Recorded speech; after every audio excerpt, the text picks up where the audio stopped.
Eto mga lods, ang bangin ng Baler Lighthouse na kapag nahulog kayo rito, naku po, baka sa Pacific Ocean na po kayo pulutin. Magandang araw po muli mga kaibigan, mga lods. Eto, samahan niyo po kami muli ng aking mga kaibigan dito po sa Baler Lighthouse. Bali, ito po ang isa po sa pupuntahan pa po natin na tourist spot po dito sa Baler. Bali mga lods, ang parking po rito ay 10 piso sa motor, ganoon din po sa entrance, 10 piso din po. At medyo kaya po natin daw itong akyatin ng mga 10 to 15 minutes, depende po sa kaya po natin. Umpisa na ng akyatin. Let's go.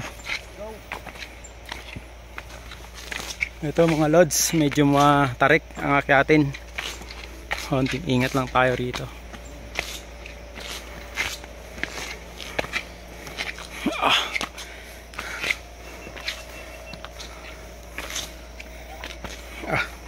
Talagang matarik.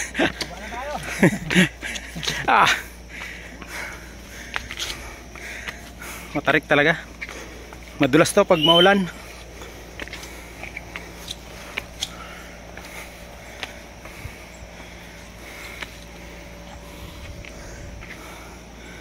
Diyan lods oh. Baba niya.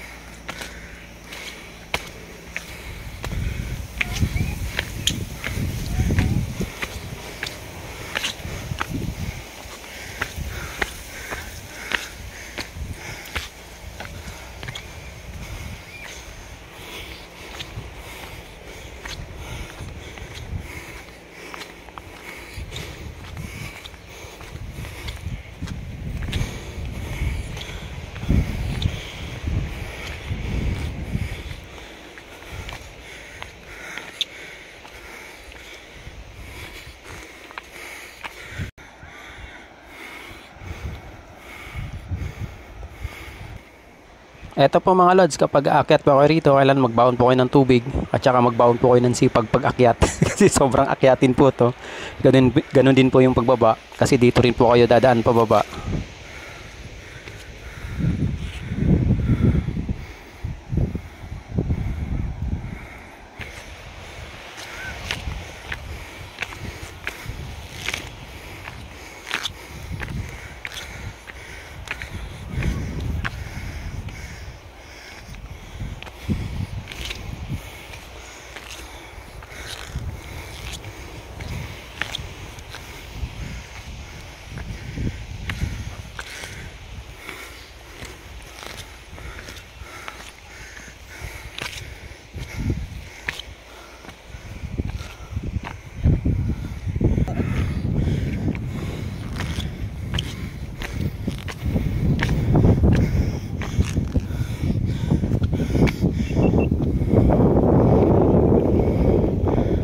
Eto mga kaibigan, ang sasalubong sa inyo sa pag-akyat nyo, napakagandang view ng Sierra Madre. Ganun din po ang napakalawak ng karagatan ng Baler. Parang nasa Pacific Ocean na po tayo mga lods.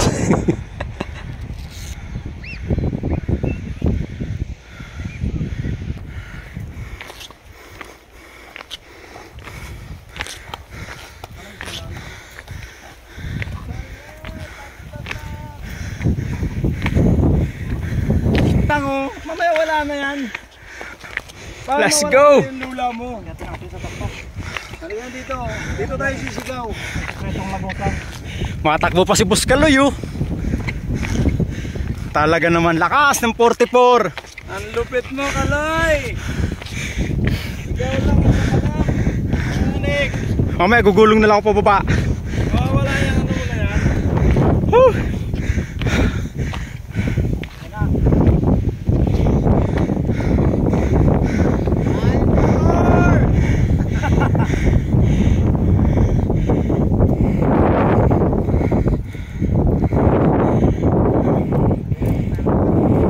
Last, malapit na mga lods.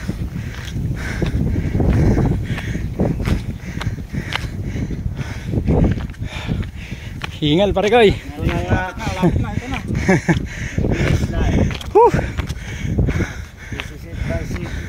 Ito na mga kaibigan. Sa tuktok na kami. Pero grabe hingal. Ang ganda.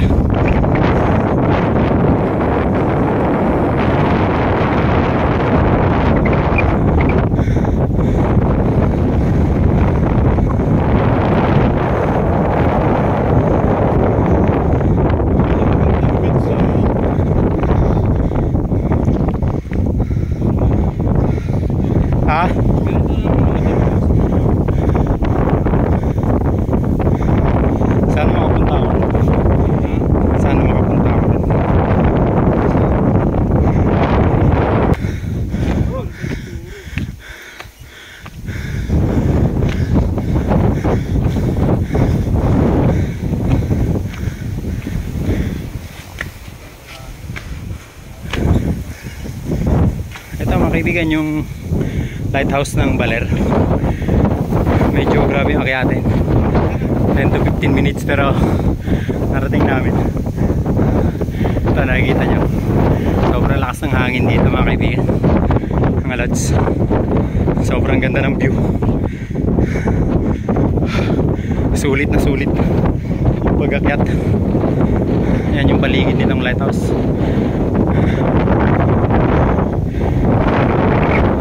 Buti na kasama rin yung panahon sa bukan natin akyatin yung lighthouse mga kaibigan, mga lods.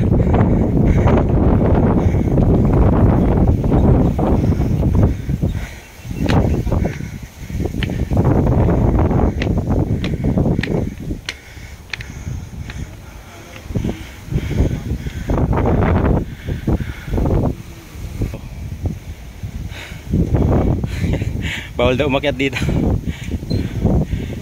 Ayan mga kaibigan, mga lods, nakapadlock. Kaya di pwede akyatin.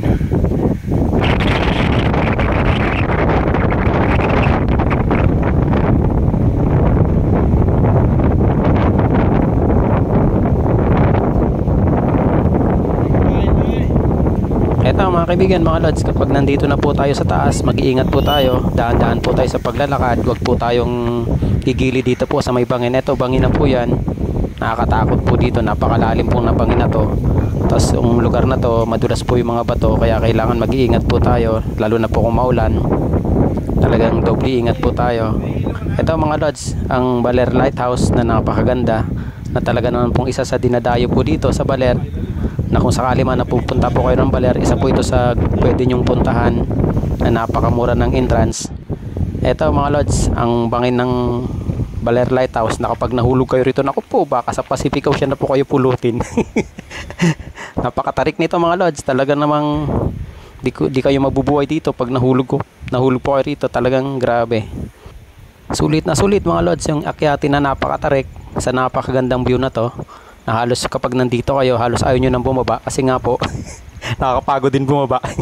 Hindi, syempre mga lods, napakaganda talaga ng lugar na to. Talaga nakaka-relax dito. Makikita nyo yung napakalawak na karagatan ng Pacific Ocean mga lods. Talagang halos dito pwede nyo isigaw ang problema nyo, kung ano man yung dinaramdam nyo. Pero ito talaga mga lods, sobra napakaganda talaga. Walang kasing gandang lugar na to. Isa ito sa gustong gusto kong mapuntahan, at ngayon nga po talagang sobra akong nasiyahan sa ganda ng lugar na to mga lods. Talagang napakatahimik ng aking damdamin nung makita ko tong lugar na to. Ibang klase, ang ganda.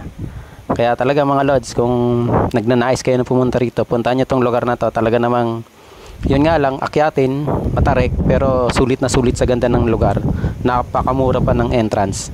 Okay mga lods, maraming salamat po sa panonood. God bless po sa ating lahat.